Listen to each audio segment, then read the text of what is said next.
against Savage and Benji. They don't always land on top of one another. And you're honestly at a disadvantage if you do land in the same house because you're going to be getting less shields of one another, right? Less chances of getting shotguns and things like that. And I'm just interested to see how they're going to play this out. Are they going to be aggressive? Or are they going to back down?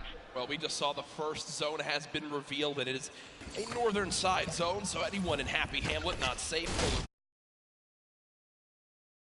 Landing, all not safe. So we continue to keep an eye on this fight. 98 players remaining right now in this game. Now, we mentioned the increased material farming right now, so you're hitting a couple trees, you're getting 20, 30 materials like it's nothing.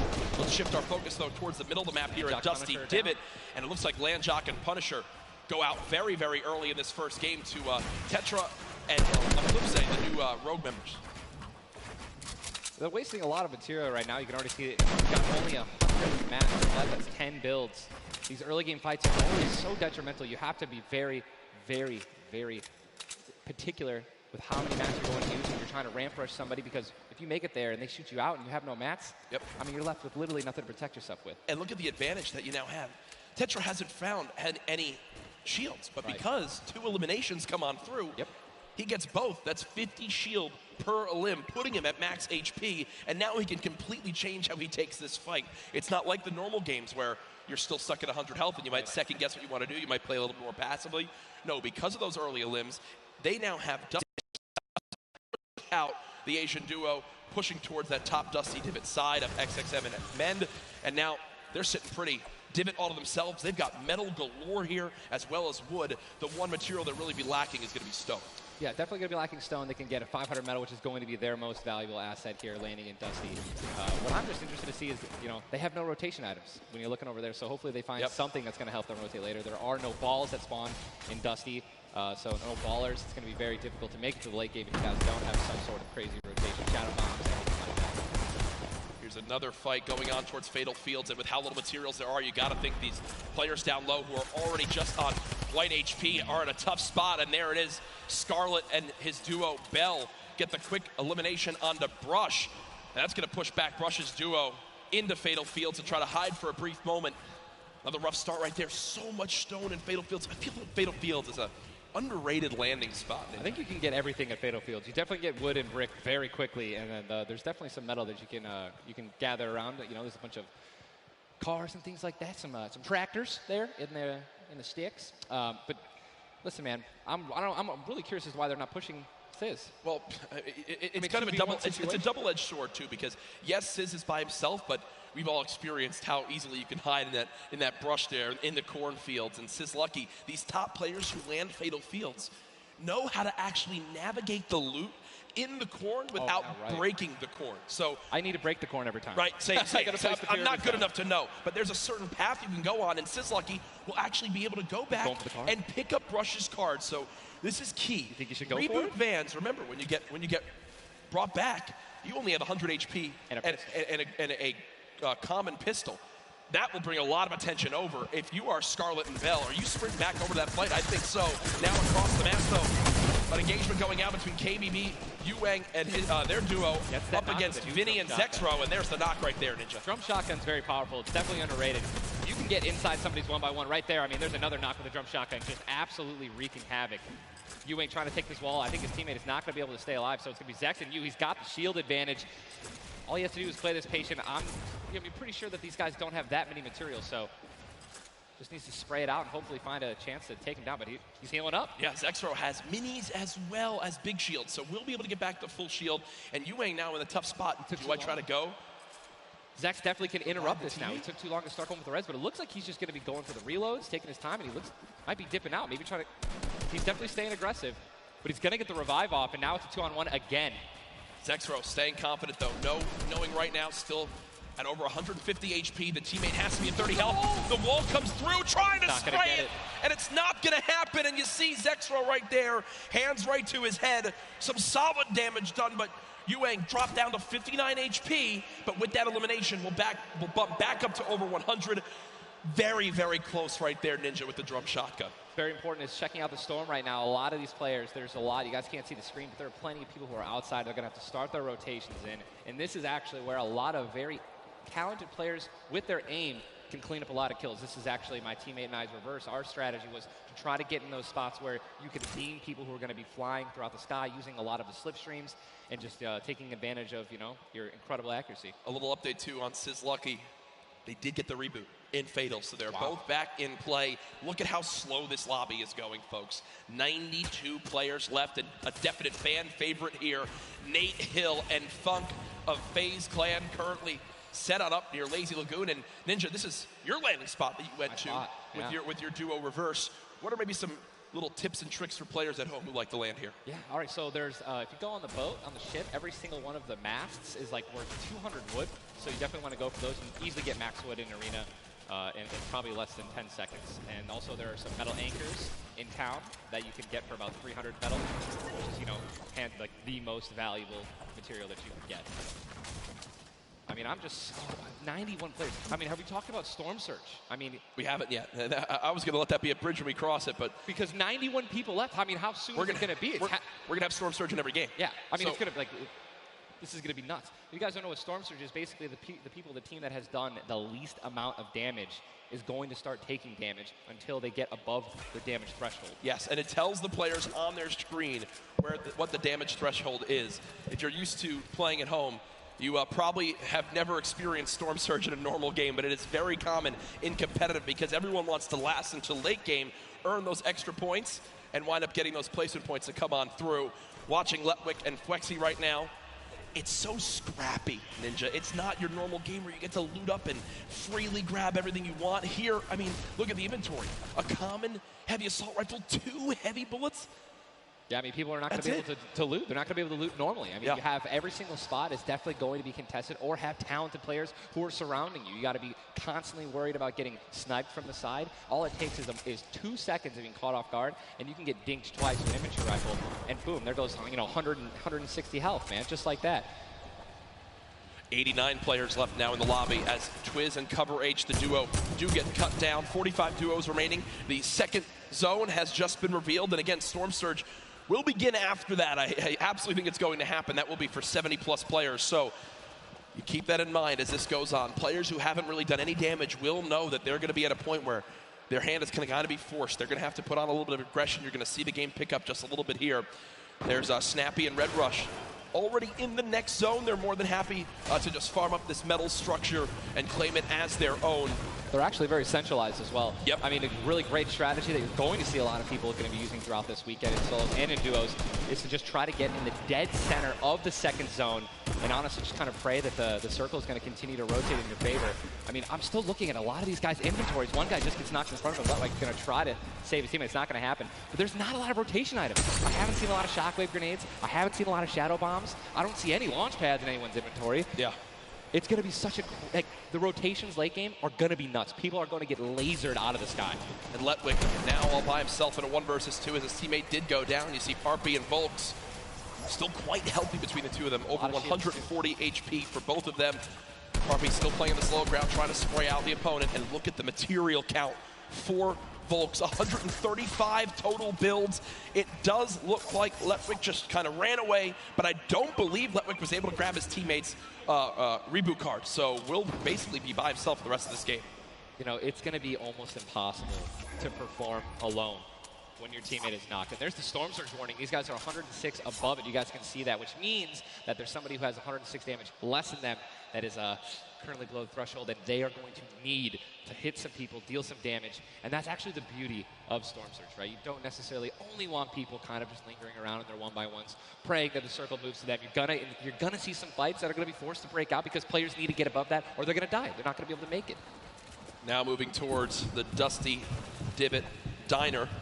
You see Clicks and Skeptic. Yeah, the very young duo from NA East, and you just said yourself, I didn't even know you could farm this. I didn't even know you could get down there. This is the beauty of it, right? These are the top players in the world showing off the little things that they know that really no one else can pick up on. Many teams already stacking here as there's so many materials to be farmed up. And for a lot of players, Ninja, once they get max, they don't just stop there. They keep farming to have an excess for more if they need to expend a lot of materials quickly. Yes. On the bottom right of your screen, you see a fight going down in Salty Springs. A lot of grenades being thrown right there. That's going to be Serpent and Hype. Serpent and Hype in a pretty decent spot. You're seeing, if you guys can look up the mini-map that we're staring at, every single team is now in the safe zone. Everyone is safe in the next circle. It is moving in. And double heavy sniper is in play. For those of you guys who do not know, a heavy sniper will take out a metal wall. It'll take out pretty much anything. It does 1,500 damage to structures. So if you have two teammates who have double heavy snipers, they can see a team, line up a shot of somebody hiding in a 1-by-1, and be able to take them out. And that changes the game completely. Once you hear double heavy, you can. And they both fire at the same time and catch you off guard. There's absolutely zero time to react. And one thing you guys we've talked about are the rotation items. We got 6 shadows for this guy, and they have a baller, so they're sitting pretty. I think these guys are in a great spot. Absolutely. And you see the zone did just update towards the northern side of this current storm. Storm Surge is now in play, so players beginning to drop. 80 players in total in this game. They will just rotate on out of here. Hype and Serpent don't want the fight. And that's Jay now quite weak. With Storm Surge beginning to tick in. Quentin and Lanouf now having to push a fight as Storm Surge is affecting them as well. And you see it just kind of smites them down from the heavens, and there they go. Getting dropped by Storm Surge. Unfortunate for them, but again, with not enough damage done, they do fall below that threshold. Jeez, man, Storm Surge really does just force people into some pretty tricky situations. But again, man, it just goes to show a lot of aggressiveness is going to pay off for teams, man. You don't want to be put in that situation where, you know, you have to desperate and push. Maybe a duo that's better than you in combat. You know what I mean? And Airwax and Nikov that's a replay. Was that a replay? They just went down. Airwax and Nikov are winners. Well, Airwax at least are back-to-back winner of the Pro-Am. Does go down. Airwax double qualified as well. Tough first game for them as they do go out quite early on. 71 players left in this game, 38 duos. Again, it's a slow crawl as everyone begins to drop. Have you ever seen anything like this in competitive? No, I think that the only time that we saw numbers like this were when the circles they didn't really chunk that much and they were more centralized in the beginning of competitive. So really no one had to rotate that much and no one had to fight. So now that these circles are really just kind of moving around the map, you can't really predict them. I mean, you're getting these players who have, again, the great aim, and they're just beaming people who are focusing on trying to rotate in the circle. Now look, there's so many people coming from the south right now. And it's just free kills if you guys are in a top position with solid aim, man. You're going to Texture right now, already getting beamed. He's spamming the spacebar, trying to make it as difficult as possible to hit. He sees a lot of, look at it, already trying to figure out right now, where's he going to land? Look at all these people who are already boxed up. They're already creating these tunnels. More shots coming down. And he's going to be able to make it. 8 grenades. So that's going to be, I mean, if he can get in a position where some players are already getting focused on the outside, 8 grenades, he might be able to clean up those kills too. Yep, that's right there. They do box up in time. Did take some shield damage, but thankfully they have some minis to replenish that in just a few brief moments as there's Eclipse now using them. He's got his teammate right next door as well. Medkit, so they're going to pop that too. Every little bit of HP matters. Saving the campfire for the late game, it appears. Ronaldo save the campfire. In the elimination feed right there. Here's a look at Mongrel earlier with his duo Mitro. They're set up currently in this zone. 68 players left. Love watching this guy play, man. I'm serious. I mean, here's, you just check his inventory. Only got 2 guns right now, which is inventory rifle and a combat shotgun. So he has no spray guns. All right, spray guns are, you know, anything like to an SMG, tactical assault rifle, SCAR, anything like that. You know, we've got to have a gun that can shoot pretty quickly to kill players and hit players through their 1-bys. You know, very difficult. Look at that healing too, though. Yeah. 5 slurps, 2 slurps. 5 chug splashes. And they already have a slurp ticking. This is insane. They're super close to the zone as well. They don't have to move too far. Yep, and material-wise, look at that, 135 total builds. They're in a fantastic position to make some noise in game number 1. We'll definitely keep up to date with them. The slipstream slowly inching towards where it begins to shut down Ninja, but with so many slipstreams still available in this current zone, a lot of players are going to use that to rotate on in freely without using launch pads or the shadow bombs. There's your whole map right there, the eastern side of the zone. None of these players really going to be into play. They're going to have to inch a little bit more towards Loot Lake if they want to be safe. Some of the best, I mean, look, these are the best players in the world, and look how close they are to one another, man. I'm so excited when they actually have to force into these fights. The Storm's going to start pushing them. Look how, I'm sorry, man, I just can't, man. If you guys notice also, Stinks, man, these players are so talented. It's going to be so hard to spray through their walls and actually deal damage to them. So you need things like grenades, like Stinks, right? Little fart bombs is what I like to call them, to force people out of their 1-by-1s and try to shoot them as they're rotating away and trying to build new 1-by-1s to dodge the Stinks. You see the Stinks right now going down on Mongrel, and Mongrel gets immediately ripped in 2 as it seemed like the lobby began to focus him right there. His duo still alive. With good rotation, luckily. Definitely has a bunch to, to be able to play with. The next Storm Surge has begun to kick on in. Intro. 12 damage below, will have to begin to put shots down range. The zone pushing as well. So in this position, with the zone at their back, Mitro's goal, spray at players who have to push from the zone. They have one way they can go. They can't afford to take storm damage. They've got to push right out of it. Mitro knows that. Now begins the fire. Dubs just below as well.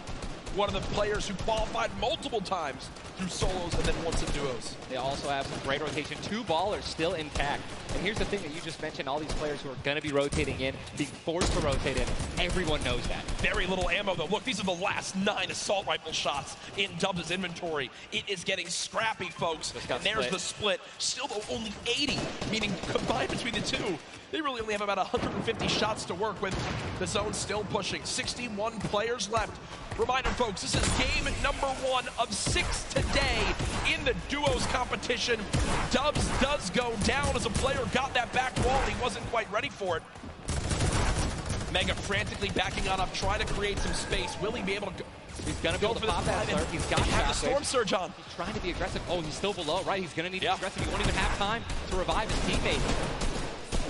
His teammate got finished, actually, so he's got all the shields in the world. He can get back up to full health. Storm Surge is still ripping him apart. That slurp is barely keeping him alive. Hitting him for 25 damage every time it winds up ticking. There it is again, dropping on in. Mega's hand is forced. Some big damage right there, still below. As players are continuing to drop all around, but Mega doing a solid job of keeping himself alive right now through the Storm Surge. Fantastic composure. Again, one of the young players on this stage looking to try to secure the title of Fortnite World Champion. No more Dubs. The duo still okay, down. So now above. Finally above. Yep. Finally above. And guess what? The most important thing to realize, guys, look at that rotation. Yes, he's alone. Yes, his teammate's down. But he has an incredible kit to not only make it to late game, but maybe even clutch this win out. He dropped the shotgun. Okay, there you go. Got the combat shotgun, one of the greatest shotguns to have late game. Does incredible damage, long range and close range. And all the guys, the circle just rotated now into the storm. Massive amounts of distance needs to be covered. This storm surge is insane. It's still going on. Finally taken out. 52 players left. And this is where things are about to get serious, guys. Thomas drops some ammo right there for his teammate, Inclusia. And you see Thomas, that epic infantry rifle, one of your favorite weapons, Ninja. What is so good about that assault rifle? It 100% rewards pinpoint accurate players, right? There's no bloom necessary. Your marker, your aim is right on their head. Boom. You're going to get that headshot. You're going to get 80 points of damage. And there's now the upgraded versions, the Legendary and the Epic, have 10 shots instead of 8. So, I mean, it just packs a punch, man. It can really catch players off guard. And that's exactly what you're going to need when you're playing against these top players who will literally build and protect themselves when they get shot once. Folks, there are 45 players left in this very, very small zone. We are now on our 6th storm. You see it's about to begin to move, and players will frantically have to go across the map. Zayt and Saf right now discussing exactly what they should drop, pulling up their map, looking exactly where they have to go. 44 left in this one. We already got people using shockwave grenades, guys. This is a very far rotation for the second movement circle, so this is actually going to move very quickly. These people are going to potentially get stuck on their launch pads because there's so much frequent building. It's going to be nuts. And who's going to try to take the high ground? Because after this first circle goes, this is where people start to only try to use the high ground. And we know high ground is everything in competitive Fortnite late game. Everyone frantically moving away from the common enemy of everyone, which is that storm circle. Macwood taking zone damage. Daedra as well. King slowly bouncing on through with the shadow bomb, and does land.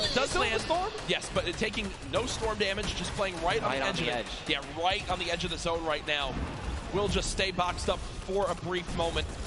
As now there's 36 players remaining. Stompy in the elimination feed. Arkram now goes down as well. You can see the elimination feed on the top left to keep track of your favorite players. There's so much is going on. This is what tunneling is. When you hear players mention tunneling, this is it right here. You move with the zone, you tunnel your way in, give yourself cover, but not a lot of materials left. Only 22 builds, and this zone is stacked. But look who's on the high ground. It's Mr. Savage and Benji Fishing. That would be your 2 picks, so good for you. All right, I have to owe you a bet there, man. What's that? All right. Bongo, unfortunately, do you still know if Mitro's still alive? I mean, listen, people are dying left and right, being eliminated. More Savage just used another shockwave grenade. He already had high ground, though. The question is, are people going to try to take it? You know that if you really want the chance to win this, you're going to have to try to take the high ground off them or have a rocket launcher to just take them out of it. He's just so weak, and Mr. Savage just looks up and beams the player out of the air. It's all Benji, Fishy, and Mr. Savage in the elimination feed right now. 24 players left in this one.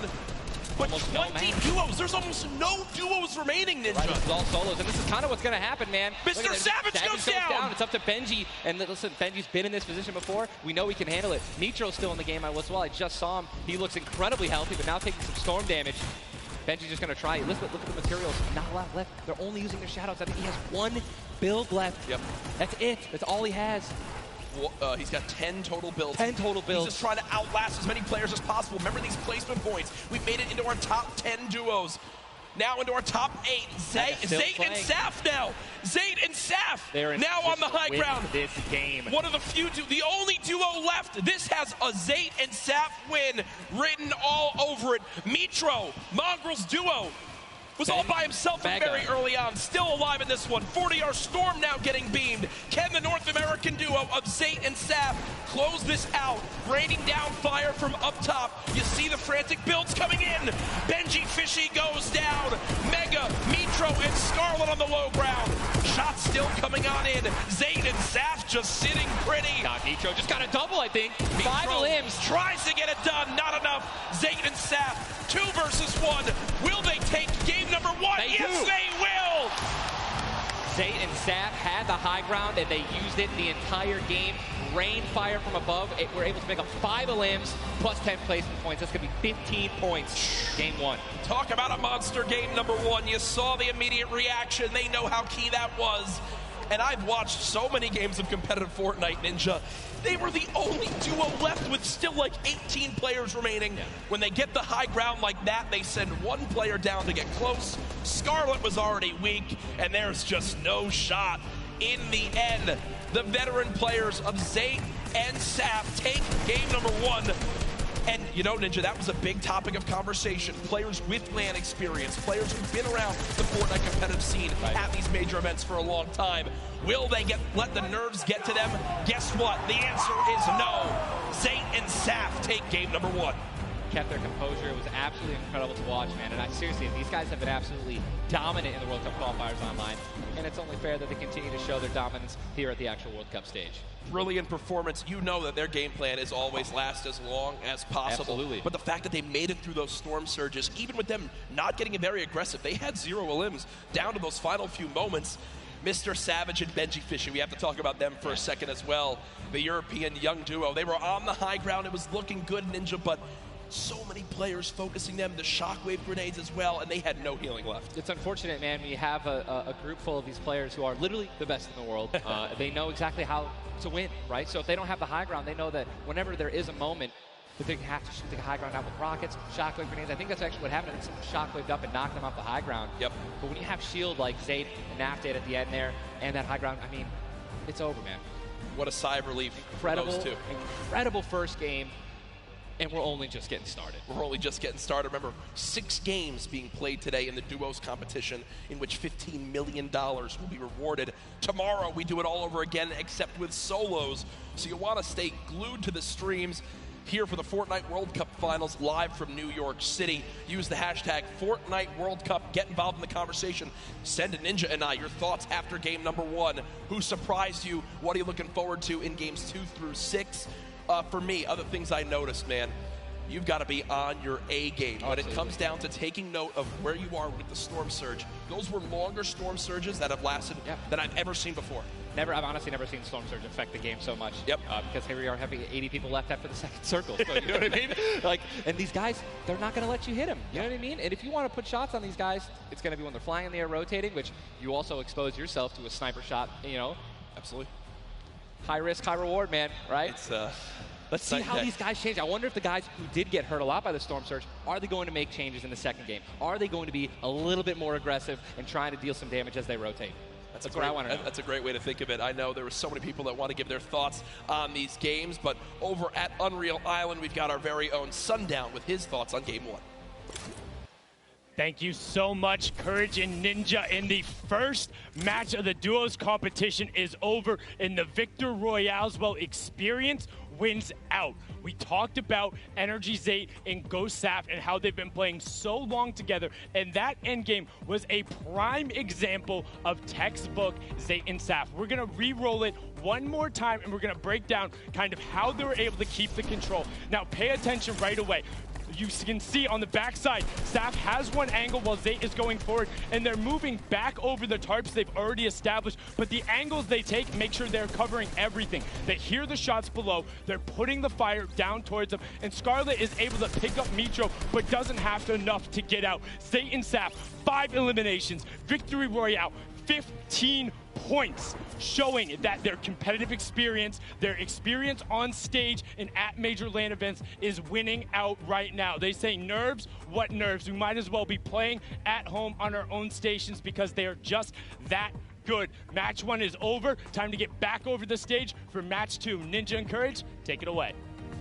Thank you very much, Sundown. Great stuff as always there from Unreal Island outside of the venue, enjoying the event themselves. But again, whew, game number 1 in the books. Obviously, so many updates to see exactly where we stack up.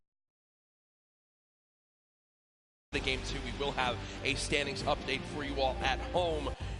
Who do you think's up top of it right now? Well, guess what? It's Saf and Zate, but and Benji, Mr. Savage, man. Just incredibly clutch solo moves and plays. Both of our predictions. Both of our predictions. And they're still up there. Guess what? Imagine when they're healthy and when they actually get some good rotation items. I'd love to see how they're going to play in the late game, man. Placement points so key. You did a great job pointing out Mitro at the end. Not only does he stay alive, not only does he perfectly use his materials and his movement items, but he somehow finds 5 more limbs, putting his team from probably an abysmal game 1 to top 3 in our leaderboards.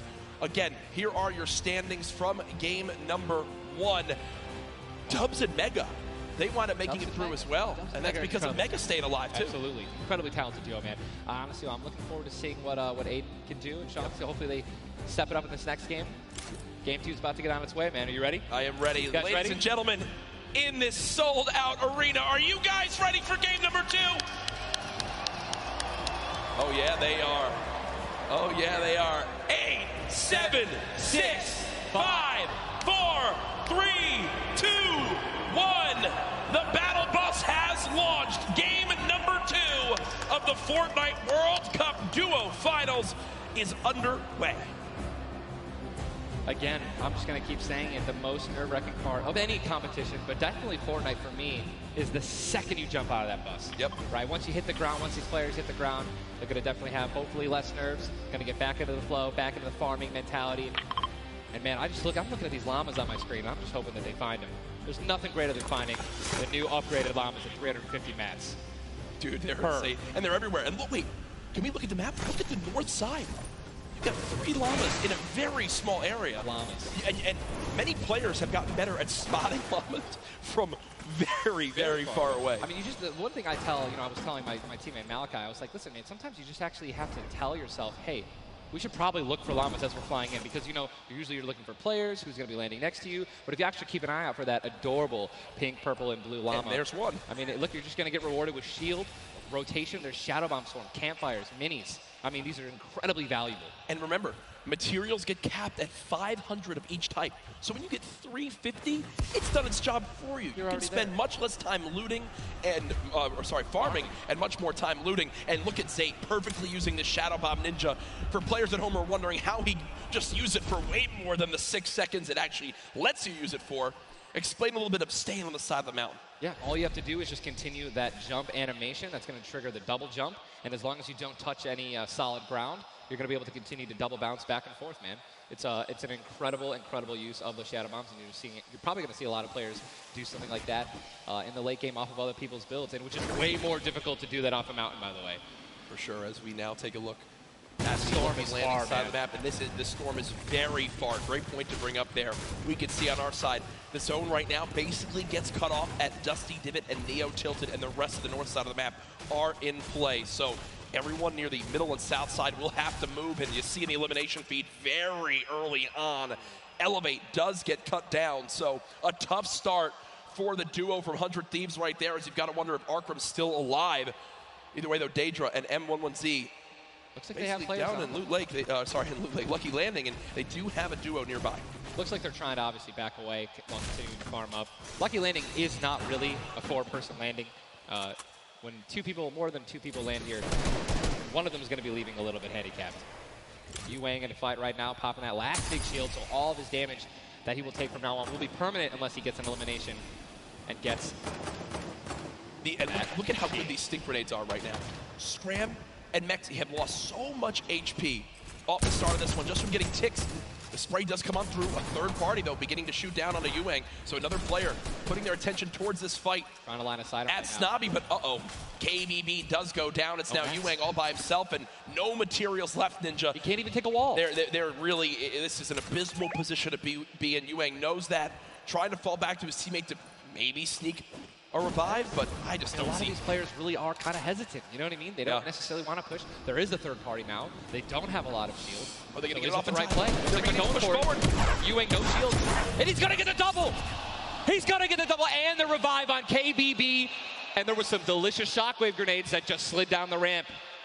Ewang takes them down. The 4 builds left. I believe there was some help. The shots that came in from that third team getting nearby, which weakened them at first. Ewang gets the cleanup on the last one right there. What a swing for the duo. Shot does come in onto Keys, though, as another fight going down just outside the desert side of the map. Keys and Slacks up against 2. Running out of materials already, and guess what? These guys are at the farthest point of the storm. Yep. So this is not, they can't afford this fight, right? The longer this takes, they're not going to be able to get materials. They're going to be burning all the materials in this fight right now. So they're definitely going to need these elims to make up for it. That was and he doesn't get the knock on Landjock. And Landjock and Punisher went down early last game as well, and it looks like Landjock will suffer the same fate here. Upgraded combat shotgun, you know he's going to take that. Punisher trying to make some plays here. Still, now it is a 2-on-1 situation. Just need to play the numbers advantage. And again, Storm is about to start moving, so they're going to have to make some plays sooner rather than later. No ammunition. Very few builds. No shields. This spells disaster, and Punisher goes down, and there's the frustration in the player camera right there. Slacks and Keys, 2 quick eliminations. But you mentioned they can't afford to do that. It takes so much time in that fight. They've got to go very far still. Now over to Neo Tilted, Clicks and Skeptic in a fight. Got some shield. Doesn't necessarily want to use this mini to only get a 10. And he looks like he's trying to obviously take some walls, help his teammate out. No, he's getting taken. With the trap kill, he's going to get the knock. Unbelievable, incredible plays. Bad Sniper goes down, and now he's continuing to branch out. When you guys are in fights like this, you always want to do exactly what he's doing right now, which is branch out, continue to build these little 1x1s with pyramids, try to confuse your opponents of where you actually are healing up. Skeptic, just 8 builds left. They're trying to stay alive right now. They do have the number advantage. Clicks has time to pop 1 mini, and it looks like they're going to go for it right now. They made the conscious decision to try to build out, but no. They back up for a moment. Finally gets a shotgun. Yep. Shotgun picked up. Grenades now as well. They want to go for the second elimination, and we take the oh my god, we got some trap talk in real life. Did he just take the L in real life? Homie, this is land. This dude's going to come home. No, I'm just kidding. 40, but the stinks come on in. Stinks coming in, 22 health left, Campfire down, he has. Oh, and look who's here! Third party, hello! Look who's here! NA puts up the take the L, and EU says, no, no, no! This is the World Cup, baby! I'm gonna show which continent is best. Mitro and Mongrel, full HP, and they storm roll through. Duel ins for Mitro, Clicks still right players there. Down low. Wow, incredible. Let's look at that kit. Gold Scar, Gold Combat, Heavy Shotgun, or I'm sorry, Heavy Sniper Rifle for taking opponents' walls. Look at, they're just stealing and bum rushing, and that's going to be it. And there's no shot right there. Skeptic, you saw, hey, putting on a show. I love it. The man does YouTube for a reason. But then also a fantastic player. I think speaks a little bit too soon. Aiden now on your screen. Does knock 1. Hasn't finished the elimination yet, so still will gain 50 HP if he can get the full. There it is. Now a 2 versus 1. Aiden and Sean. Look at how weak Sean is, though, Ninja. Sean has absolutely no health. A little bit of shield. Hopefully we're going to drop some minis here. Aiden being the good team that he is. I'm sure he's calling it out right now. But it is also a 2-on-1, and they don't know, we don't know how weak this guy is right now, but if he is weak, they're going to look to try to trade. And there's a double shotgun shot for over 21 white. players, no shield left, are going to try to put the pressure on. Sean has health, and look how aggressive they're being. They're both one hit. They can actually trap. They're going for it. They're saying, you know, you would have thrown the trap down by now. And there it is. And look at the take from Aiden. The jump out to the side, and they'll be rewarded with shields, with materials. And look, Aiden actually, there was 2 big shields. Yeah. Aiden's got the full health. That's incredible, man. You see the stats so far in this game. Aiden has done 434 damage, has taken 312, and he's near back up to max health. I know Aiden is a crowd favorite here. Every time the camera goes on, there's a big cheer from this sold-out arena. For those of you guys who do not know, the Storm Circle is about to update right now. We just saw our second one, forcing everyone out of the north and east side of the map. And also, guess what? Every single llama was found. Yep. All 5 llamas have been found, so we have some probably high material players right now. A lot of rotation. Oh my god, I can't even. Freaking out, man. You're getting into it. Looks right like now. a lot of people. I love it. Yeah, we're looking around. They're all gone. There's Yep. only one airdrop that's left, which means a lot of players. It's very difficult, man. Going for airdrops is super risky, but it looks like everyone at the World Cup here is taking their chances. And what's kind of funny with this zone, as you see it on the bottom right side of your map, the slipstreams are there to basically help everyone get from the southeast, east, and south side of the map easily into this zone. So if you kind of sit outside and wait for players to move in from the slipstream, you might be able to deal a lot of damage. And remember, you might think, oh, well, there's no way you're going to get that elimination. I'm not even talking about that. I'm saying free damage for Storm Surge when that comes into play, because it is going to happen very, very soon here. We're about a minute away. It literally looks like we've been watching that action. But there's 84 teams, 84 players left still. Yep. I guess that's a testament to our observers backstage. Great stuff to them. Sizlucky does take a bit of storm damage right there. Chug splashes in the inventory. And Ninja, like a dolphin. Chug splashes have came into this game and they've completely taken competitive by storm.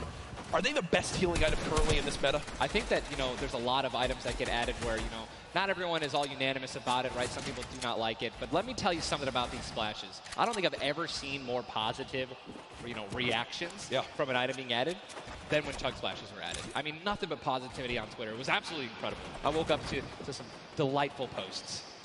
Delightful just some delightful posts. Yeah. Those of you guys who don't know what they are, each one splash, they come in packs of 2. You can stack up to 6. They give you 20 health, 4 shield, whatever you're missing. And they're instant. You throw them down the ground, and they can be used to heal you and your teammates around you, as well as, if you really want to be a troll, your enemies that you knocked.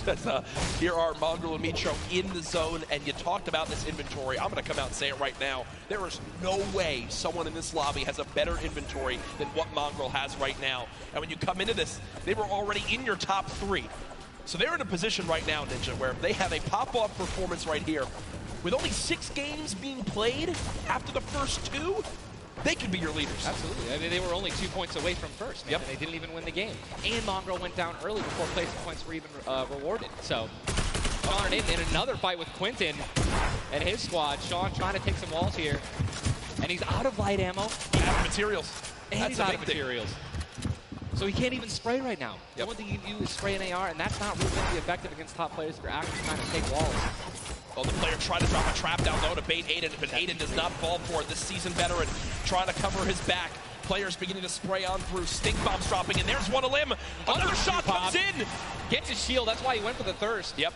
And grabbed the mats. 365 mats now. He is, or more than that. He's got. Gotta get out of the stinks. They've got to get out of the stinks. So weak 2. Look at how weak they are. And don't they can get both Sean and Aiden. I think that's exactly what they should. They split up. Now he's trying to take them one by one. He's getting pushed by more than one person. Quick reaction from Aiden, but this looks like it could spell disaster for the duo. Damage dealt 639. He does go down, though the quick edit comes through. Making plays. Now it's up to Sean. Can he clutch it? Only 2 HP. Got some minis. Picked up some ammunition now for his minigun. But looks like Spades is just way more healthy. And obviously there's 3 other players who are around him as well. So what's he going to do? Looks like he's going for high ground. Smart play, but he's out of mats. Oh, no, he's got wood. He's got wood. He's good. We both freaked out. Going to put himself in a nice pyramid. For those of you guys who don't know, when a brick or a metal pyramid. Big thing to know. Look at the zone. He has to push. That's it. He has to push. He has 52 health, but the zone is right at his back. He's got to go. Don't even worry about Storm Surge. They're 446 above as well. Has a shot. This is going to be taken down. I mean, that's just the worst position to be in any competitive game, is being weak, low materials, low health, and being forced to push in. every time you watch Aiden and whoever he's playing with, they are always the most aggressive, it appears. Yes. If you remember the famous moment, I think for me, arguably one of the most famous moments in Fortnite competitive history was the Nick Merckx and Aiden duo where they made it into the big bonus about a year ago. Oh my God. And a crowd popped off. Well, they're always scrappy getting into eliminations. Here, the stat popped up for a second. Aiden and Sean had done 680 damage in the game. The average in the lobby was 80. They were 600 above in this lobby already. Unfortunately, though, when you fight that much, there's a higher chance of you going down. Speaking of potential fights, here's Sizlucky and Brush, who we saw earlier on in the last game at Fatal Fields struggle to stay alive.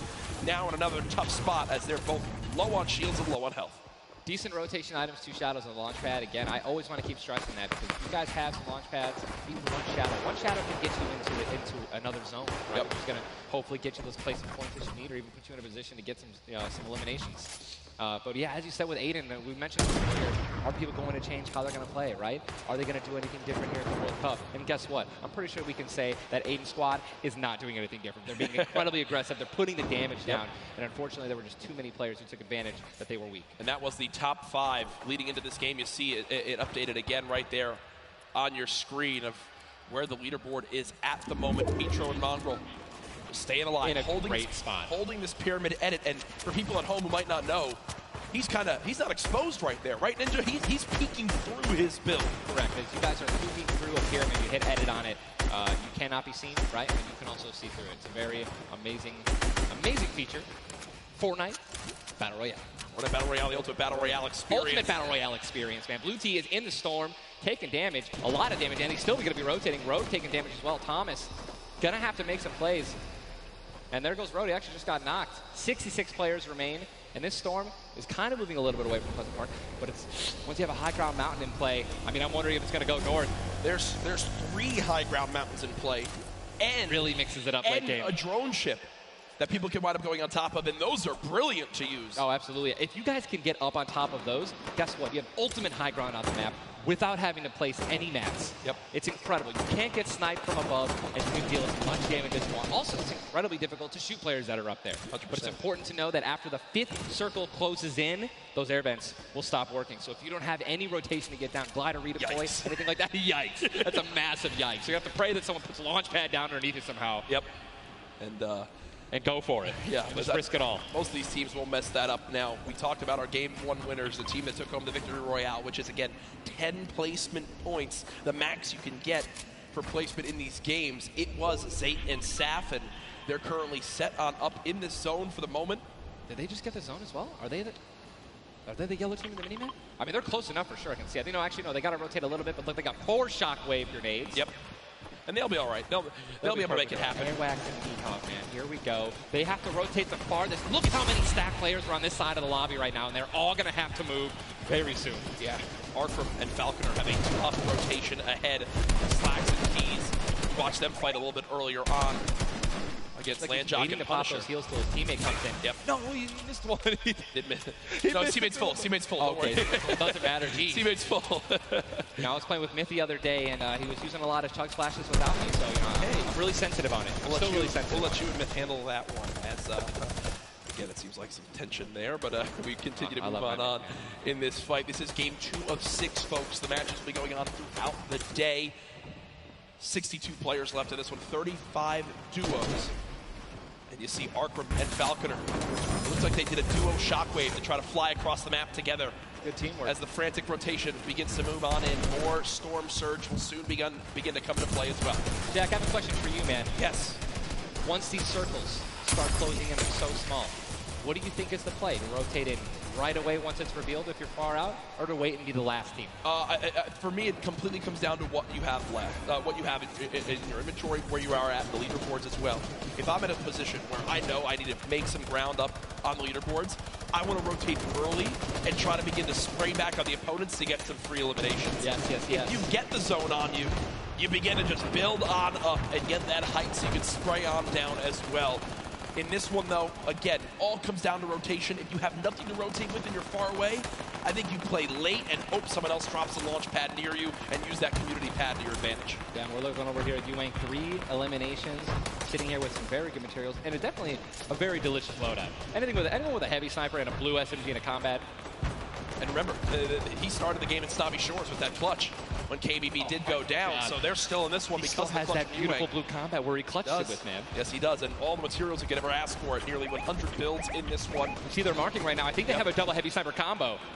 They're either marking double heavy or they're saying, focus this, the zone's closing there. We're gonna find out soon enough. It literally looks like he's marking exactly. He's trying to look and see. Yep. Oh, they do a double heavy sniper. And Ninja called it. The man knows. They see one. And no! You guys saw the pyramid. This is exactly what Jack talked about earlier. You need 2 walls, 2 layers protecting you from one of those walls so that double sniper will not take you down. But they've got the tools, the key to open all doors, as I put it. And this zone, Ninja, it just moved over a mountain, man. It just moved onto the side of the mountain, so high ground will be in play. But at the same time, Ninja, half of the low ground still in play, so it's not as bad a position for the low ground players. Here's a look at Mongrel and Mitro. Remember, Mongrel did go down early on in the last game. He's got to back on up because he's burning through materials very, very quickly. They're far above this storm surge, so they're good for the moment, and there's the replenish from his teammate in Mitro. 64 total builds left. Always see them doing this. They always split half and half match with one another, and then they go and collect the others, and it's just a perfect way of making sure that you guys have equal material. Look at how weak Sap is. Sap just sneaking up through with that shadow bomb. The spray coming in from Mongrel. Stink bomb is hit as well. Everyone focusing these players on the outside. They've got the minigun firing too. The lobby now picking up quick as we move into our pit zone. The storm is closing in, and that's going to be forcing everyone to get into where the safe zone is right now. It is moving in towards Pleasant Park. Guys, this is absolutely insane. 51 players still remain, by the way, in a circle this small. They're just trying to get as many limbs possible as people are rotating in. Mitro on the bottom right of your screen with that minigun has 631 bullets to spray down with Mongrel in a fight. Gets one player weak, but does have to back on him. Didn't get the clutch. Someone else stole the kill from him. Mitro gets chucked as well. Still have a launch pad, but again, when you're in a situation like this, low ground, they're getting sprayed with nothing but grenade launcher shots and frag grenades, and they're both going to be eliminated, and Mongrel also, Airwax just went down as well. And you see Cease in the elimination feed. Does look like, remember early on, Elevate did go down. There's loot looks so delicious. They go for it. Zane Sap, do they do it? Do you go for it? There's a launch pad there and so many materials. This is game-changing loot right now. They've got the builds to go for it if they want. They're going to do it. They're going to make the play. A gold combat shotgun too, man. Zane and Sap uncontested. That's one of those risk versus reward plays that can help set them up for 2 victory royales in a row. Mongrel and Mitro's loot too, man. Oh, that was making a statement. And we know that was juicy loot. They're making a statement saying, listen, we're from NA, we're here to play. Taking out the evil, they didn't know they took them out, but they're definitely taking their loot. Yeah, for sure, as they are still above this. Still great rotation items too. They both each have a launch pad, both have 2 shotgun grenades, and they're gonna go. He didn't get it though, they try to get both at the same time. Gonna be flying, and this is it, another massive rotation going to be taken to the center of Pleasant Park. They're 167 damage above the threshold, so they're looking pretty good right now. The question is, are they going to keep mid-ground, go for low ground, high ground? What's the play? They didn't get the full launch pad. He might have to use his own. Yes, he does again, and that actually works out. He hits his head on something, which takes him down from having to, fly all the way up and get beamed. They're going to challenge high ground right now. Zayt and Sap looking to do what many would think was impossible, which is win back-to-back games in the stacked lobby. Just saw Falconer in the feed as well. Arkram with an elimination too. 19 duos left as we're moving towards the placement points, Ninja, and these duos know exactly that. 3 points if you make it in the top 15, which could be the difference between first and dead last. What are they going to do? Are they going to prioritize rotation in and not taking damage, or are they going to try to play it a little risky and go for the elims? If you're going to be going for elims, definitely open up to a lot of spray, shotgun shots, AR shots, someone suddenly taking the high ground on you. So it all depends on how their play style is going to unfold, man. Many more duos remaining in this game, unlike the last one. Zayt with another elimination right there on a KBB. You got Snappy and Red Rush on the high ground, and Sap over the play. The high ground goes for the high ground. Take, will he get it? He's gonna get it. He has it. Zayt's got high ground. Zayt has high ground as they go to try to push for 2 victory royales in a row. Sap is there as well, but Snappy just appeared right behind Sap and shotgunned him down right there. Zayt right now is going to have to concede to the high ground, giving it to Snappy. And he's just going to have to stay alive as long as possible, try to get some placement points. He is obviously a talented player, top player. He can definitely make something happen, and I'm interested to see what he's going to do. Cease has been by himself since the first moment of this game when Elevate went down at 98 players remaining, and he's somehow still alive. There goes Mega. You've got Darox and Item on the low ground. Vorwin getting chopped down as well. Zate with about 100 HP. Uh-oh. Here comes Vinny and Zexro. They're trying to challenge for the high ground. Keys right now being held in the storm with 5 limbs. He's going to be eliminated from the back. Zate taken down as well. Snappy still with the high ground. Zex and Vinny and TSM crew looking good, and they're going to take it. They just took high ground. Snappy gave it to him. And they just got the high ground. Great use of the shockwave as well. Vinny as well as Zexro on hype for the moment. 5 eliminations so far. They're putting their names in the hat for potential victory royale in this game. Go down, right? They want those limbs. Forwin now with eliminations back to back. 4 players left in this one. Zexro and Vinny spraying from the high ground. It's a 2 versus 1. The player right on the edge of the zone. The shockwave into the air. And he's going to drop on down to hype for the moment. The spray coming on in. It's not enough. Zexro and Vinny. TSM takes game 2 with style. Both alive.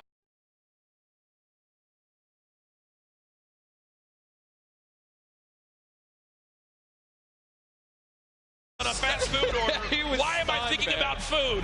Oh my, you know, Jack, it's pretty expected at this point. But God, it's unreal. 2 NA teams have taken game 1 and game 2, and honestly, I think that we can all say that the teams hyped up the most have been easy. Guess what? Mongrel and Mitro, man, they've also been performing well. They still have so many points from eliminations. Yep.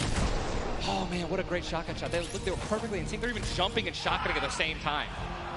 Vinny, pop off, man. You love the pop off. So hyped. Zexro's about to start cranking 90s or default dancing in the lobby. Like he's trying to talk about literally what are they going to do in the next game. Yeah. Like that's what that focus is. That reminds me, I've been in this situation before. He grabbed his hand and shook it for himself, man. That's a top teammate, man. Great synergy.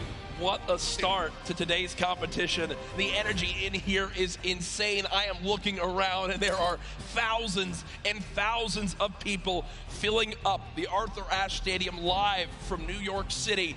Again, my name Jack Courage Dunlop, joined by Tyler Ninja Blevins for what is the first ever Fortnite World Cup Finals. $30 million on the line this weekend. Millions will be tuning on in from across the world. There's so many ways to watch, and we're just 1/3 of the way done with today's action, and it's already been fantastic. I don't even want it to end, man. I could be here all night. These games are incredible. Yep. And just listen, if you guys are watching at home, you guys want to be here, right? You guys want to be competing. Take notes. Yeah. Watch these players. Watch how they build. Watch the fights that they take, the way they rotate. And we'll see you guys here next year, man. Well, guess what? Game number 2 ended with style with the North American duo of Vinny and Zexro taking it. They're on the floor with none other than Jordan Fisher. Thank you so much, Courage. I appreciate that. NA showing up and taking care of business. Games 1 and 2, Vinny and Zexro with a fantastic in, both together, which is an incredible thing, right? Walk me through the just in-game for you guys. So the comms are kind of hectic because of the noise, but we're just really good at playing together. Like, we're the longest duo that have played together, so yeah, we're just not a... Great. Fantastic work, guys. Back to you, Ninja and Courage. JD! Thank you so much, Jordan. The duo of Vinny and Zexro, you know, they've always been known as being so aggressive. Yeah. From all the times we've seen them in these competitive tournaments. While they might be some younger players, they've definitely been around the block here in competitive Fortnite. Again, you just see them, just like a lot of other talent here, always at the top of the duo qualifiers every single week. Even though they already qualified, they continue to keep playing, and practicing. Guess what? They just took the game number 2. You got to be pumped right now, man. Once you win one of these games, you can't let up, though. Again, and that's why I love that energy. Zex was immediately just, I felt like he was just talking about, what are we going to do next? Hey, man, good job. We won that. Let's do it again. Yeah. Right? How are we going to change, maybe even do better somehow, get more limbs in game 3? No, for sure. And they know that. They're not going to take their foot off the gas pedal. Folks, we have our standings after game number 2. Where are things playing on out? It is still Zate and Sap at the top. Dubs and Mega at 18 points in second. Zexro and Vinny, with that performance, go from 0 points up to 17, Ninja. And that is the beauty of how this plays on out. Anyone can have a pop-off game and come right back. Mongrel and Mitro still in your top 5, as well as Serpent, Hype, Darox, Item, Vorwin, and Tux, Snappy, and Red Rush all there. While Zate and Sap do have a nice little lead right now, nobody is safe from the rest of this lobby. I'll tell you that right now. I mean, just take a look at the points, Courage. You got 11 points, right? Benji and Mr. Savage, they fell out of the top 10. But look at that. Storm and Epic Whale, 12 points. Daedra, M11Z, 12 points, 12 points, 12 points. all they need is 2 or 3 points, 2 or 3 extra eliminations right there, and boom, they'll move up 6 places. Yep. You know what I mean? So it's still anyone's game, all right? 2 pop-off games, 1 pop-off game, boom, you're already in the top 5. Remember, if you get 50th place or 11th place, from that whole time in between, you win $100,000 as a duo. Still. But if you go from 10th up to 1st, it jumps all the way to $3 million. So everyone, eyes on that top prize. We are just 1/3 of the way through the action today, but I know we've had a lot of fun up here, Ninja. What an absolute blast. Ladies and gentlemen, be here, man. Can we give a round of applause to Ninja for hopping in for some guest casting? What a great job. Thank you, man. Always a pleasure, brother. Pleasure to be here. That's going to do it for us for now up here on the caster desk, but I know Zeke is down on the floor with some notes for you all. Thank you guys so much, man. What an awesome first 2 set of games from Saf and Zay locking down the lobby to Zexro and Vinny just coming in super clutch. And of course, guys, you've been here. We got to see Ninja. He got to go ahead and commentate some games. So what I want to know from you is, have you guys had a good time? Have you enjoyed it? If so, let's just let me hear you. You know, that was so. Let's pretend I didn't ask. Have you guys been enjoying yourselves? That's what I'm talking about. Obviously, we've got quite a bit more games left to get through, but, you know, if you've been watching for a long time, you know I'm a big fan of everyone that loves Fortnite. It's all about bringing people together. And I like to say Fortnite fam. That's my thing. That's what I do. And, you know, there's actually a lot of people from around the world that have come here to compete, to watch, to be part of all of this. And I thought, what better way to give back to you guys than to teach you how to say Fortnite from all around the world. So in just a moment, we're going to take a look at a video, and I can't wait because this is actually the first time I'm seeing this. A lot of work went into making this happen, so I can't wait for us to watch this together. Let's take a look.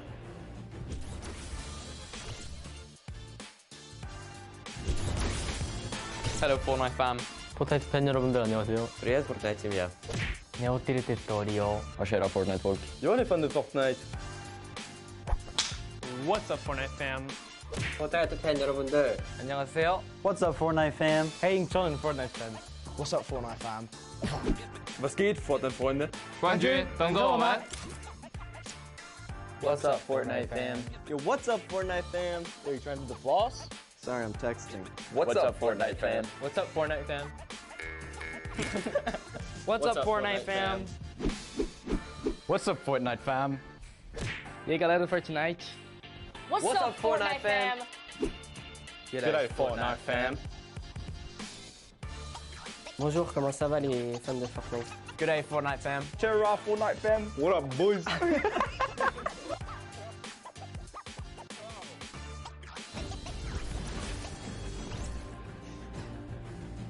That was even better than I thought it would be. Just embrace it. We, as a collective, as a Fortnite fan, get used to it. We're here to stay. Now, guys, you know, there's a few more things I want to take a look at before we hop back into the next game. One of the things to kind of do if you're here or if you're at home, you've been watching, Ninja actually had a pretty dope hoodie, a World Cup kind of exclusive hoodie. Would you like one of those things? Would you like one of the crazy World Cup shirts that we have? You can totally get your hands on one. Head on over, retailroad.com. Get yourself a nice shirt. We've got some hoodies. We've got hats. We've even got the little drone that's the battle bus. It looks amazing. The top balloon is actually the drone, so you've got the bus that's literally flying around. You best believe I'm going to pick one up and mess around with my family. They're not ready for it. But there you go. There's some on your screen. Also, that Drift shirt, by far, my favorite piece of merchandise ever. Those of you that really do know me, you know I love Drift. He's easily my favorite character. But just some cool things. If you're looking to get some World Cup exclusive thing, go ahead and take a look. Now, for those of you who have also been watching kind of all 10-week qualifiers long, you know we love Golden Boy. And there's actually one thing specifically he was kind of telling people as we were going through interviews. And that was, hey, when we get to New York, you're going to be in my hometown. Let's catch up and get a slice of pizza. Now, I know you're thinking, wait a minute, Zeke, what about like everyone else? Why is it just Golden Boy? Well, he's a Golden Boy and he's selfish and he wanted the pizza off for himself. Get called out. That's right. Now the world knows. But a few of those players actually took us up on the offer. They went out for some pizza. They had a night on the town. So let's take a look together and check this out.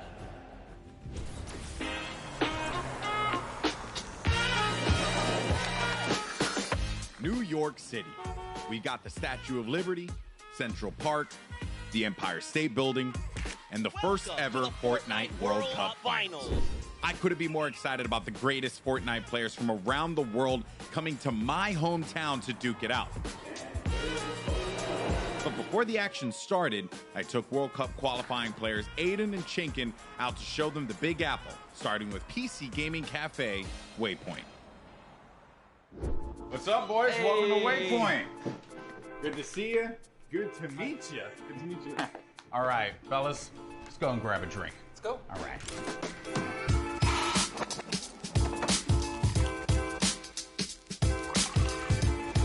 All right, gentlemen, thank you so much for joining me here in my hometown, New York City. Thoughts on it so far? Chinkin, we'll start with you. Hot, a lot of people. Yeah. Hot and a lot of people. I'm sorry, but also welcome to New York. That's kind of the way it is out here. Where are you from in Austria? Austria, like I'm near Salzburg. And the population? 40K. I think it was like 40,000 people in the train that you were in on the way here. Probably. Yeah, so there was so many people. Now I want to talk about the competition at hand because obviously this is going to be the biggest opportunity, I would imagine, of your lives. You're going to be playing in front of a massive crowd. Is there a way as a player that you prepare for that? I don't think like there's a way to like prepare for it. Yeah. But try to like calm down, not get like nervous, not get shaky and stuff.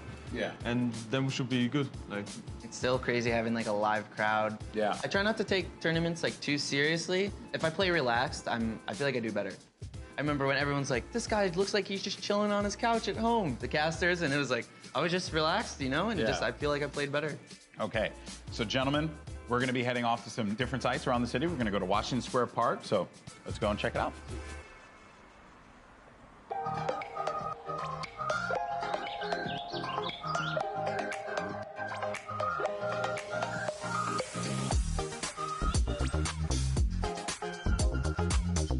All right, so now here we are in Washington Square Park, gentlemen. And I love the fact that we've conveniently set this up. I don't know what these pieces would symbolize. I don't know. I'm not too sure. Is it like king or queen? While we have this here, let's talk about competition. You guys are potentially going to be facing off against each other. Have you thought about that now? I don't know. I just don't want to feel the L2 spam like. Oh, you don't want to feel the L2 spam?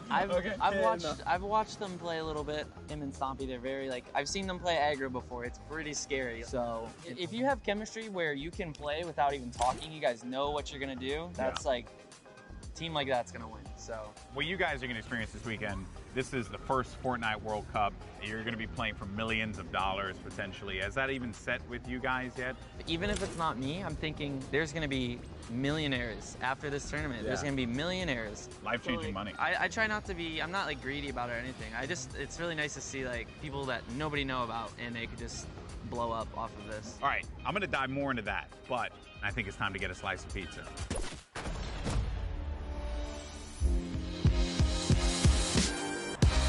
Take you out for a good pizza. We'll get some pizza. To give everyone pizza. Yeah, I'm gonna show up with 2 giant boxes of pizza. Pizza. Say I won't, Bala. Say I won't. And I kept telling people, hey, I want to get a slice of pizza with you. You know, all the players, and they all ignored me. You know?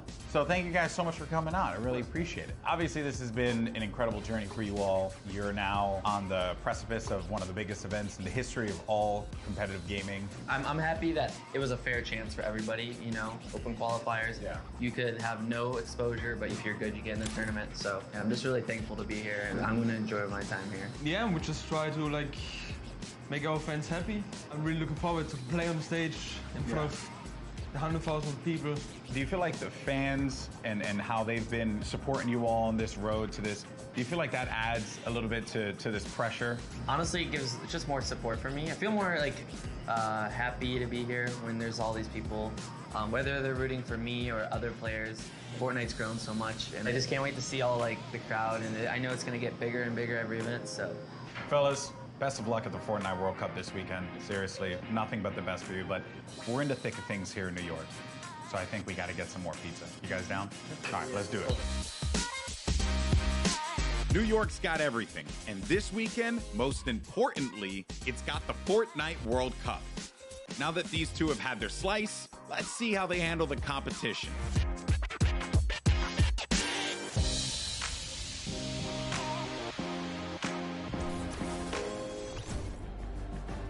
Good guy, Golden Boy. You gotta love him. You can't not. He's just the best, and it's really cool that he got to go out, hang out with Aiden, get some pizza, and, just tour New York. You love to see it. You love to see it.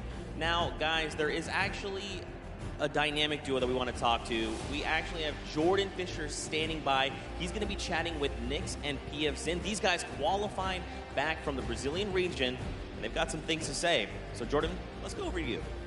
Thank you, my friend. I've got Nyx and PF Zin here. Nyx, you have been absolutely dominating in the last few weeks, especially where the solos and the duos are concerned, being the first Brazilian player to qualify for the World Cup. Can you talk to me a little bit about the dynamic that the two of you share as partners?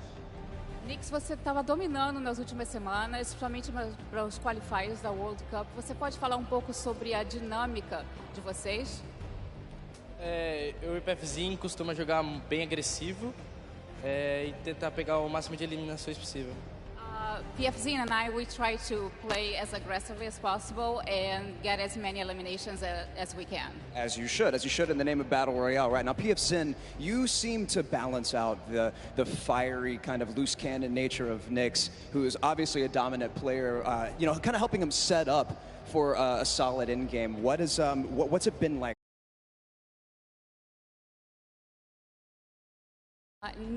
PFzinho, você parece que você consegue contrabalançar o estilo bem incendiante do Nyx. Então, como é que é isso para você fazer esse lado mais balanceado da dupla? Basicamente eu tenho uma role de suporte, então eu meio que fico nas backlines e ele vai na frente. Quando a gente tem o high ground, por exemplo, ele tem a função de ficar embaixo matando todo mundo e eu controlando o high ground. Basicamente é um lado mais estratégico, enquanto ele é o lado mais agressivo. Basically, I have more of a support role. Whenever we're in high ground, I'm just more in the background, supporting him. He has a more aggressive role. Setting him up. Yeah. To fire the loose cannon at the end. It reminds me of the very W key in a West that I play on all the time, and that has really, just got me cranking my 90s on a regular basis. You know about that courage, right? Am I right? Back to you. Whoa. Jordan, it's back to me. Come on, Courage, he's just found the chicken parmesan. Someone whispered the word and he went running. You hate to see it. Also, big shout out to Nyx and PF Zin. I actually chatted with Nyx very quickly. He walked up and was like, "Hi, I'm Nyx." And I'm thinking, this guy knows how to talk. So I talked a bunch of stuff, told him how much I loved him. Turns out he didn't understand any of it. So I had to get a translator and tell him that I love him. But that's how things go. Now, of course, guys, I know what you want. You want more games. We have 4 more on deck. So I think for now, we're going to send it back up to Golden Boy and Monster. They're going to get us into these games. So how's CJ Mike Realm? Play us in.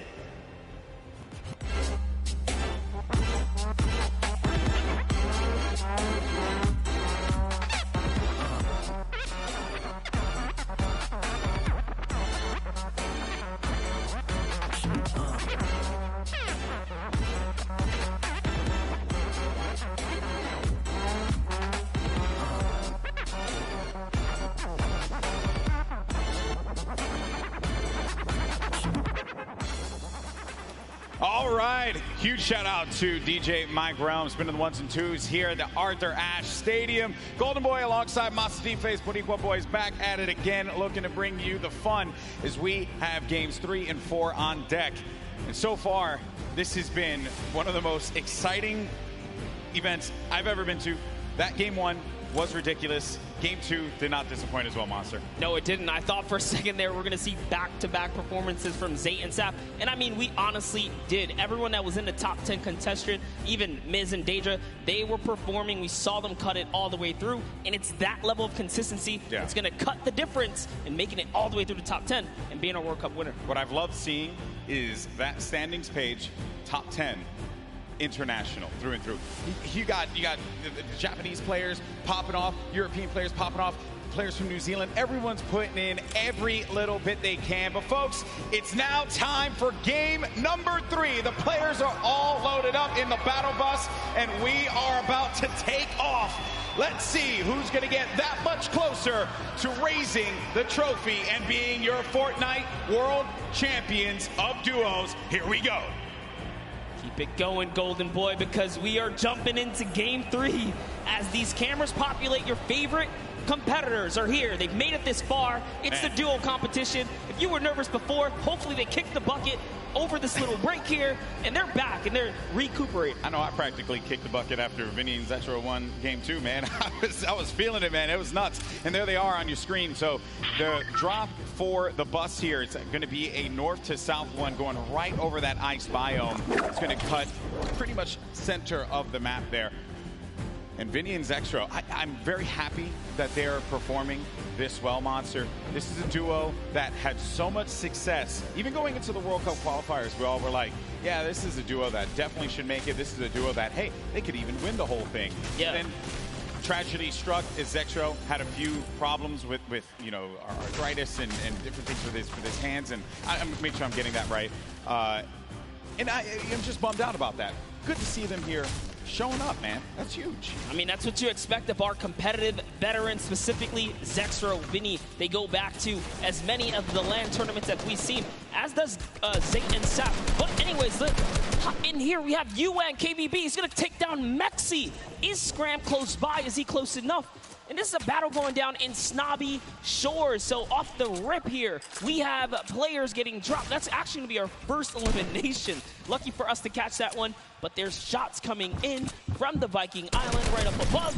And he just kind of turns a corner, sweeps him up, catches that full elim there. So that's his now. You got a little toe-to-toe action here, Golden Boy. Very rough situation to be in here, but Zexro now looking to engage in this one. Potentially here is going to have... We're going to go over to his POV now.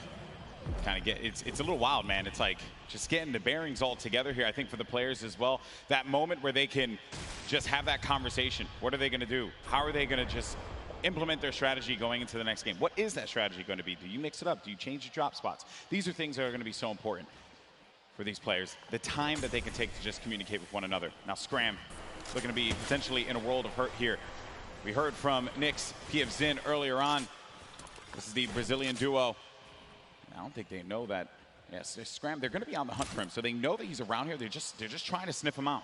Yeah, and if you were in the players' lounge, you could feel the tension, specifically when we brought up the Brazilian duos, the Brazilian players. These guys qualified, and they qualified with heavy elimination.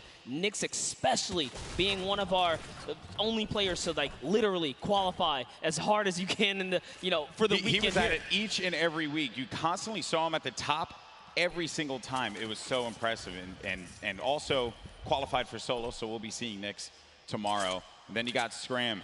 He's got 2 eliminations, but he's just hiding this one out. He hears them making all that ruckus, all the noise around him, and Scram just does not want to give up his position. Perhaps he grabbed his teammate's reboot card. He's maybe looking for that play.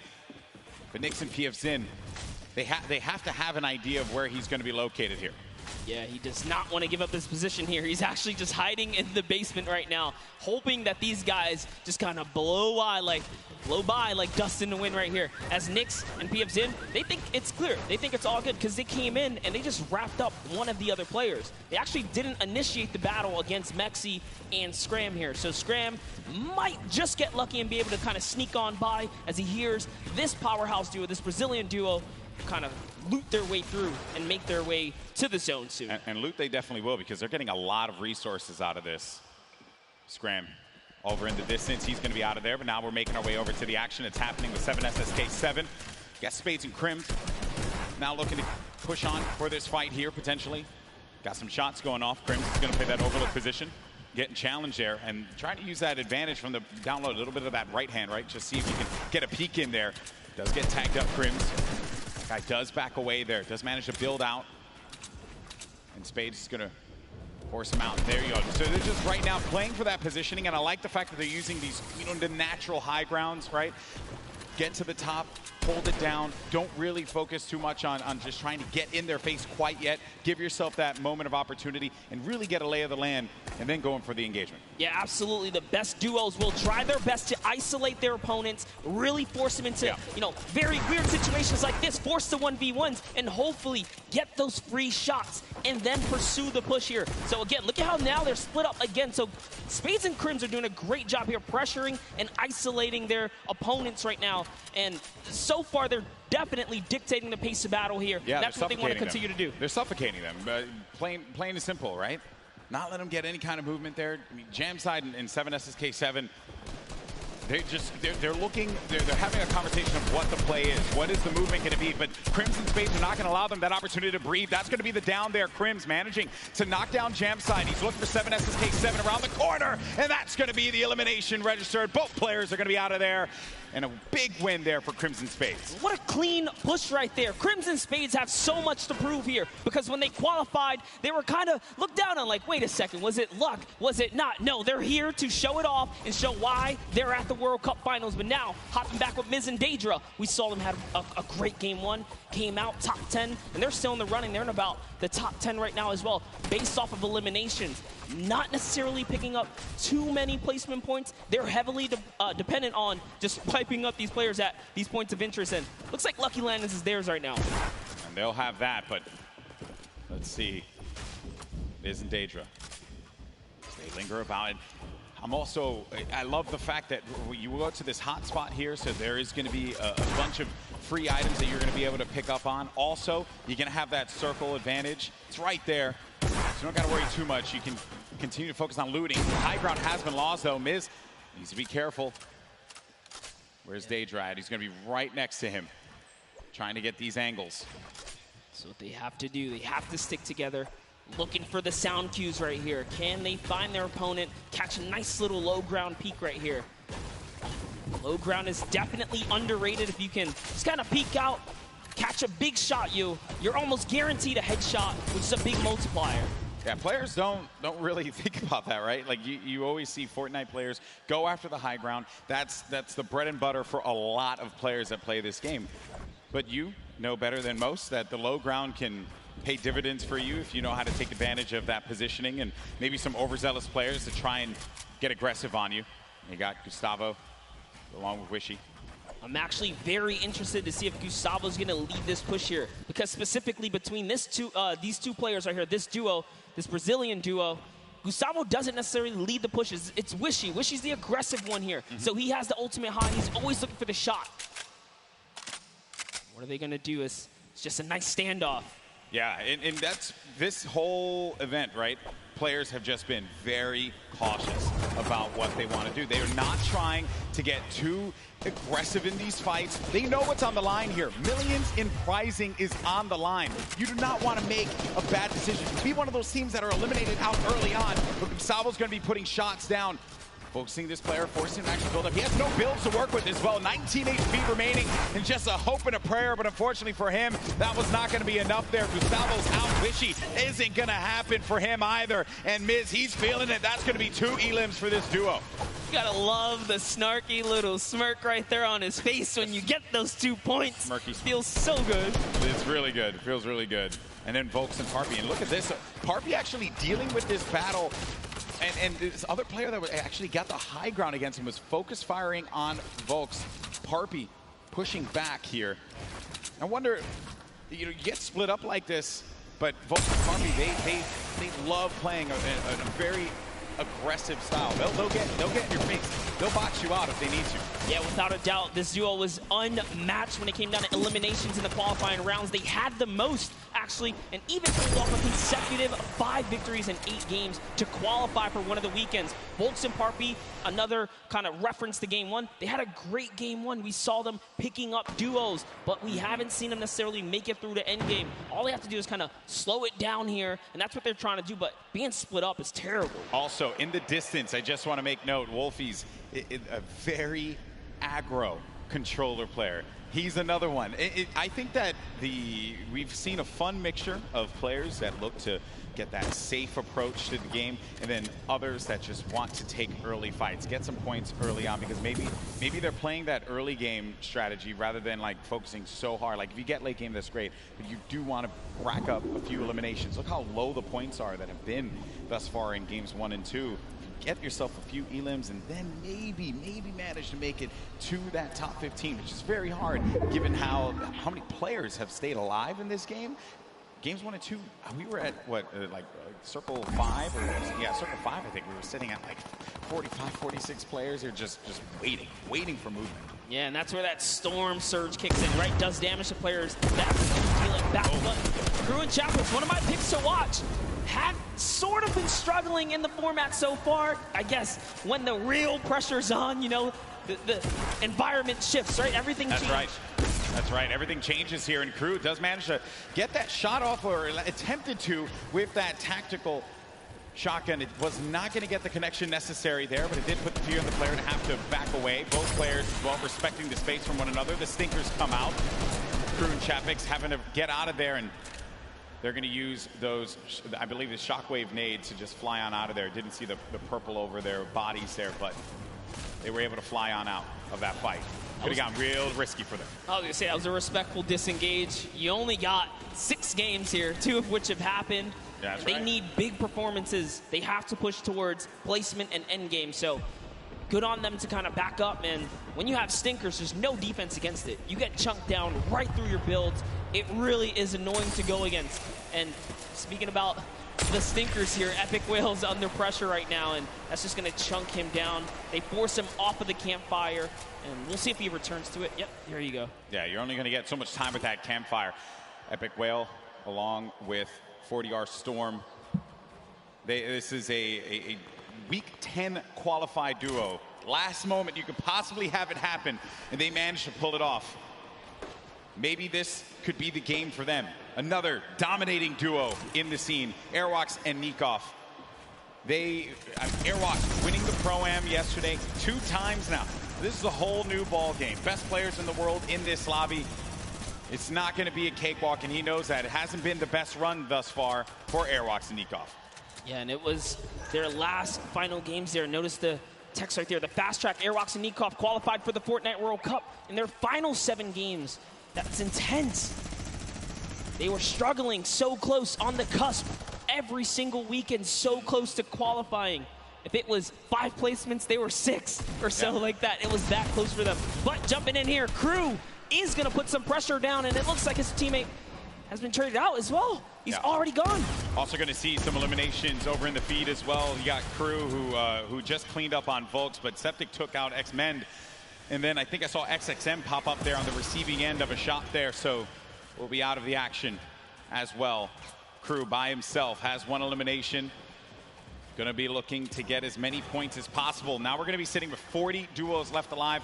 We're going into the next circle here in just a little bit. It's going to start to collapse.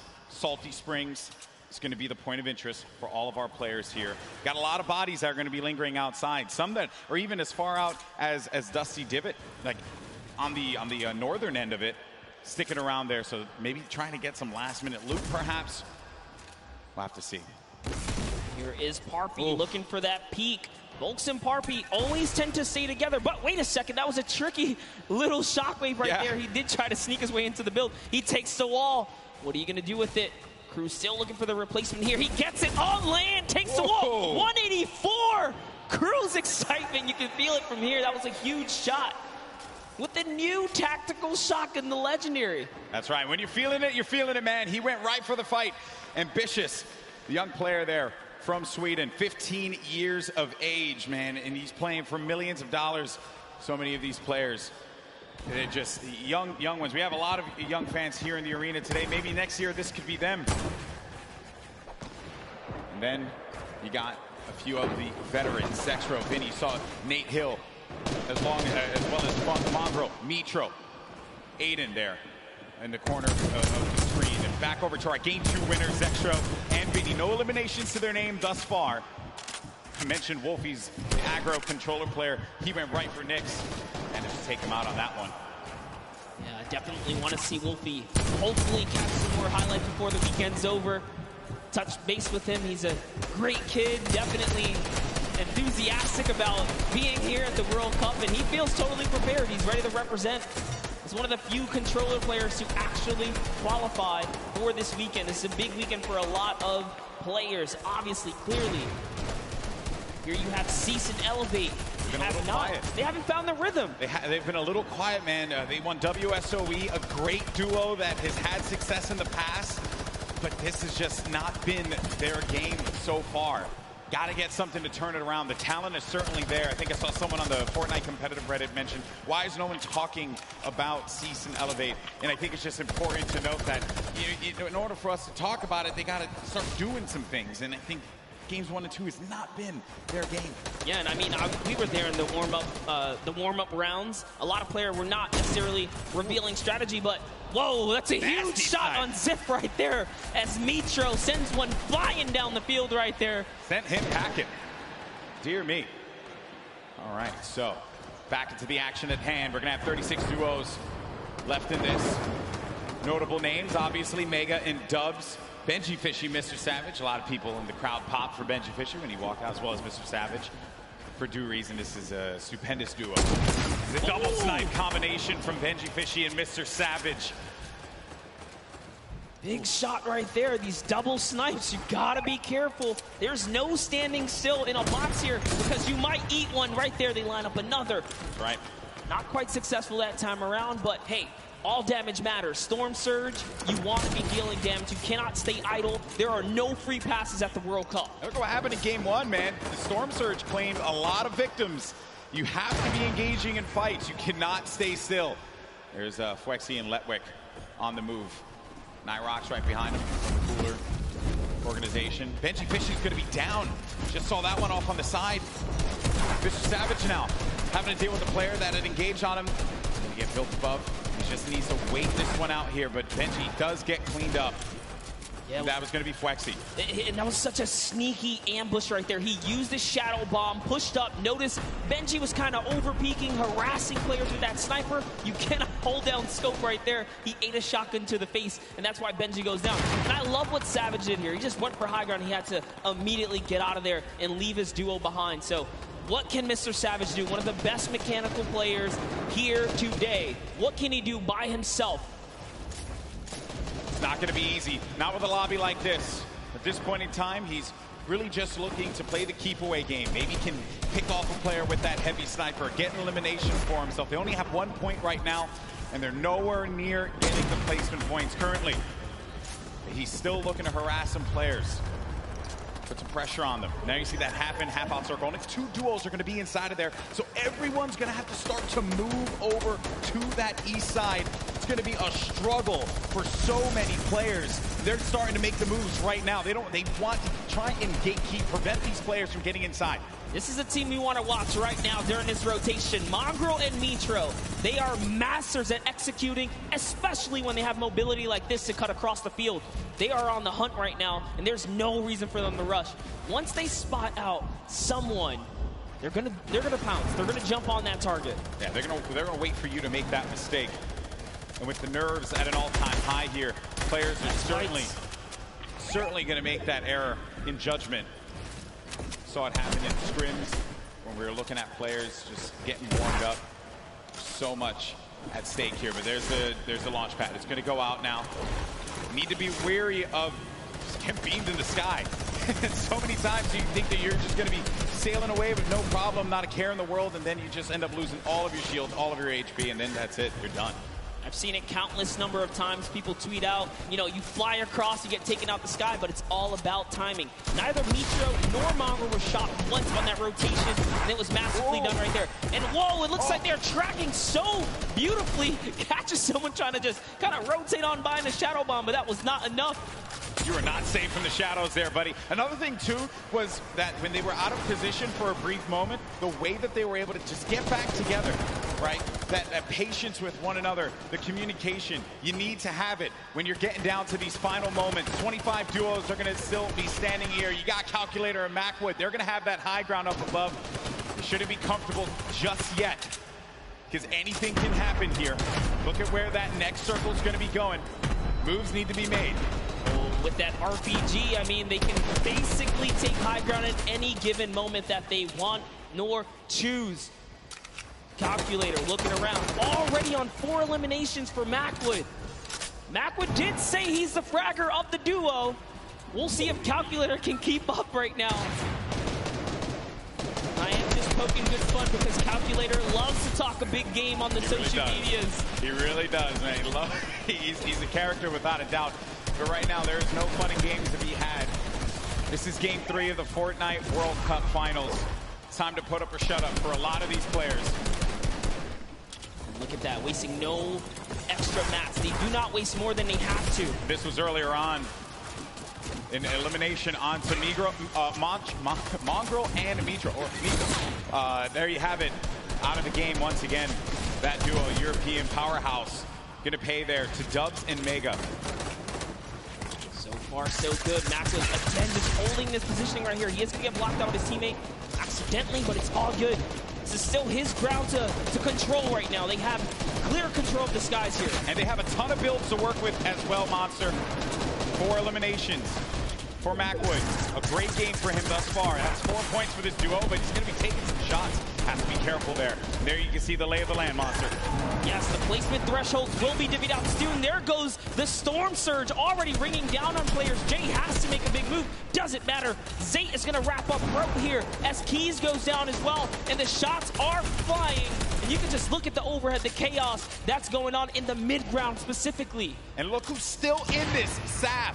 They're going to be in first place. If they keep this going, another dominant game for them, another high-placing game could be the difference maker to keep them in that first place position. Up on the high ground, Calculator and Macwood putting down shots yet again, not giving players any moment to be comfortable whatsoever. Look at the names that are here, though. The Rockets now starting to fly by Wolfies. Wolfies having to defend himself. Zate's going to be out of this one, so now it's going to be up to Saf. And Saf, he had to see his teammate go down, but his back's going to be to the Storm there. Now looking at Mega, who's waiting this one out. He knows on the right side of your screen, you can see it down low, that these players, they're going to try and force their way into his box, so he has to play defense. He has to disengage. And there's Saf, who just lost his teammate Zafe. Now he's going to be running this one solo. And then up above, it's Macwood and Calculator. This whole time, they picked up 3 eliminations from that whole exchange, Monster. That's exactly where you want to be. They're still putting this pressure down. And Zaf is looking for one, but it's Vinny who's going to take him out right there. So Vinny's going to find his first elimination, and he has so much health. He is in the game right now, although by himself because Zextro is down.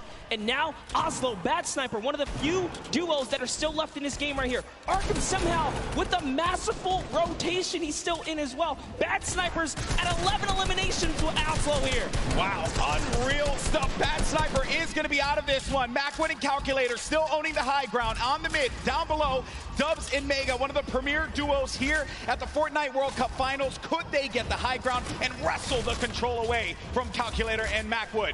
Oslo waiting for Vinny. You can see that engagement down low, but we got to focus on what's going on above here because Macwood and Calculator, they have their eyes on Dubs and Mega, and they do not want to give them that freedom to dictate where they want to go. They want to try and pinch them. Arkram just eliminated Vinny on that, and it's going to be Oslo and Arkram down low, but you're going to have a clash, a 2v2 in the high and in the mid ground, and Dubs and Mega feeling that pressure, needing to just dial back here, wait a minute, because I think what they're doing is they're just trying to see if they're going to run out of builds potentially. I mean, the play here certainly has just been defense, defense, defense. Yes, that's right. Oslo's now left by himself. All he has to do is time this fight, so long as he doesn't bother them. But Dubs and Mega try to go for the high ground and make a fatal error. They fall to the low here, Golden Boy. This isn't looking good there. Mega and Dubs, they have the low ground, the ultimate low ground. Oslo's going to be outside, but they get the elimination.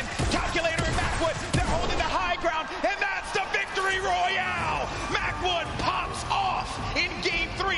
7 eliminations for him, 2 for Calculator, 9 total, plus the victory royale. 19 points for that duo. Crushed it. There was just something about the loadout. Seeing that RPG once they already were holding the best point, the high ground. You just knew.